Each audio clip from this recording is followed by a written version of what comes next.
On the women's side, Iga Świątek continues her reign in Paris with her fourth title. After absolutely smashing it at the French Open, Iga Świątek is making it clear she's headed for tennis greatness, eliteness. Just this year alone, the unstoppable world number one has racked up 4 massive WTA 1000 titles. We're talking Doha, Indian Wells, Madrid, and Rome. Plus, she's clinched another Grand Slam at the French Open. From Coco Gauff to tennis legends like John McEnroe, let's see what the tennis community really thinks of Iga. As always, she played at a tough level.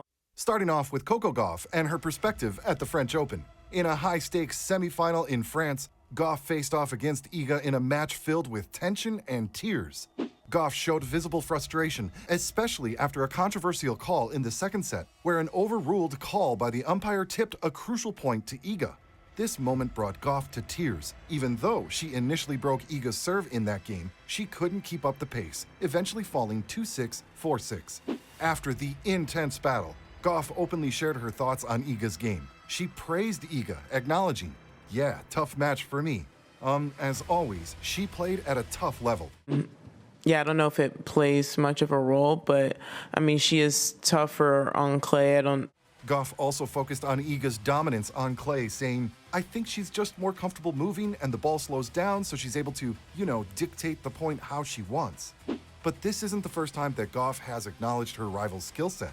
Even before the French Open, Gauff knew that Iga was a difficult player to beat, especially after their clash at the Italian Open. In Rome, Gauff faced Iga in the semifinals, and despite her best efforts, lost 4-6, 3-6.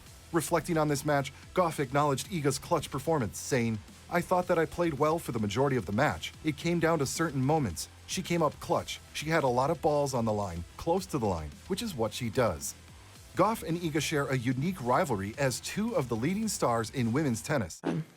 I mean, I don't know if it's a big difference in our particular head-to-head. They've faced each other 12 times, with Iga winning 11 of those matches, including their recent encounter in the semifinal of Roland Garros, where she won 6-2, 6-4. And I've lost to her on clay and hard, so...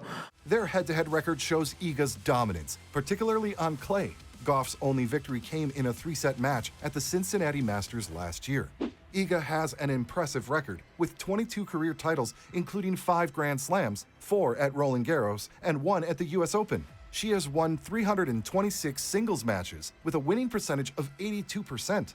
On the other hand, Gauff has won 7 career singles titles, including 1 Grand Slam at the 2023 US Open. She has won 205 singles matches, with a winning percentage of 69%. But what really went down at the French Open? In the final, Iga defeated Jasmine Paolini 6-2, 6-1. The Polish tennis player initially made some mistakes, but quickly recalibrated and overwhelmed Paolini.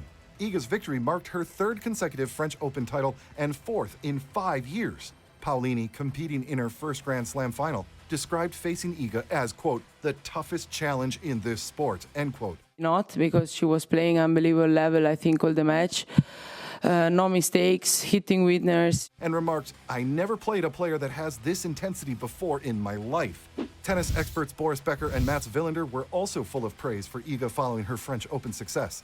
Becker emphasized her exceptional skill on clay, declaring, "She's unbeatable here. I don't see anyone stopping her at Roland Garros in the near future."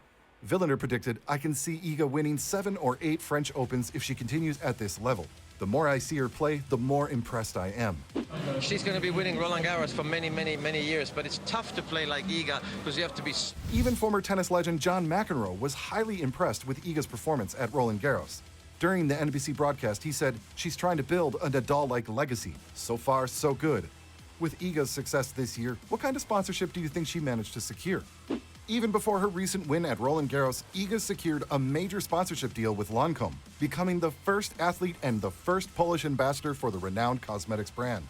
Their collaboration with Iga was meant to target key markets and capitalize on her popularity, especially with her track record of victories at the French Open. Lancôme's general director, Irina Svajd, praised the Pole, stating, "Iga embodies strength, perseverance, and the pursuit of perfection." In addition to his praise, John McEnroe stirred up some controversy regarding Iga at Roland Garros. During a conversation where Mary Carrillo brought up Iga's recent Lancôme partnership, McEnroe made a provocative remark. "You think if they offer her enough, Lancôme, maybe she would consider throwing on a little makeup for the price."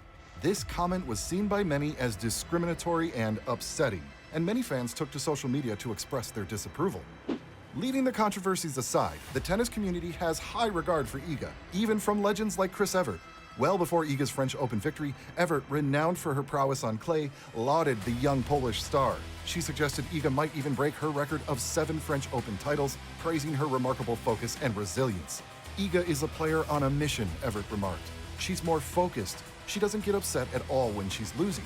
She just has all the ingredients to be a champion. She really does. She checks all the boxes, the intangibles and the tangibles. Monica Seles and Ashley Barty have also shared their admiration for Iga following her incredible run at the recent WTA 1000 events and reaching over 100 weeks as world #1. Seles, a 9-time Grand Slam winner, praised Iga's dedication and work ethic.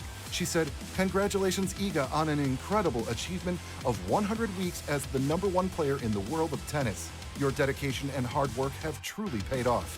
Keep inspiring us with your amazing talent on the court." Barty, who retired from tennis in 2022, also applauded Iga's accomplishment. She said, 100 weeks at #1 is a huge achievement in any era. Congratulations to Iga. I'm so happy for her and have loved watching her hard work pay off. Diving into what current tennis players think about Iga, Caroline Garcia and Alina Svitolina have some serious accolades for her. Garcia, a powerhouse from France known for her fierce baseline game, raves about Iga's skills.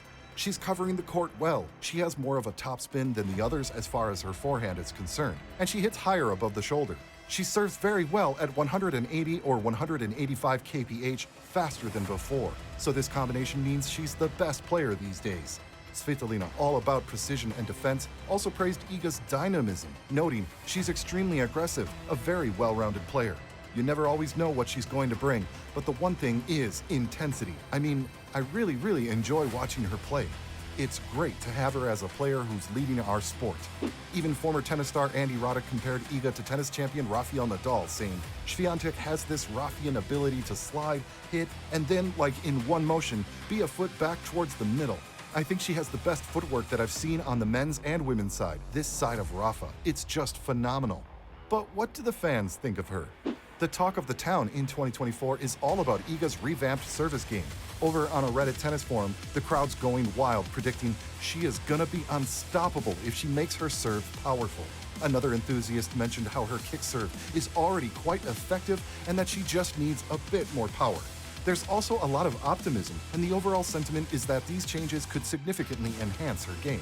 But it's not just her serve getting the spotlight. After her French Open victory, fans are hailing her as the women's Nadal, or even Rafa Part 2, mesmerized by her clay court mastery. Comparisons don't stop there. Some are spotting a proper Djokovic comeback in her resilience. The consensus? Iga's a mental fortress, a beast on the court with a generational talent mindset poised to turn her into a legend. Still on Reddit tennis forums, fans had nothing but praise for Iga, claiming that she saved WTA after Serena's retirement. She's likable and non-controversial, not to mention how much she's managed to win in prize money in 2 years. But other fans believe that the only reason Iga is winning all these Grand Slams is because she hasn't had a really worthy opponent. At least not the way the former tennis legend Serena Williams had to face Angelique Kerber or Naomi Osaka or many others. The fans also claimed that a real test of Iga's abilities would come only if she played against Rybakina or Sabalenka in a Grand Slam final. It's true that Rybakina presently leads the head-to-head comparison with Iga. Also, Sabalenka has won 3 of her 11 encounters with Iga. And while that might be a good number, it remains to be seen if either player poses a real threat to Iga. But hey, what's your take on Iga's skyrocketing career and her recent court conquests? Is she going to keep soaring, or is there a stumble waiting in the wings? Drop your thoughts in the comments below, and don't forget to check out our latest video on Iga's stunning French Open victory.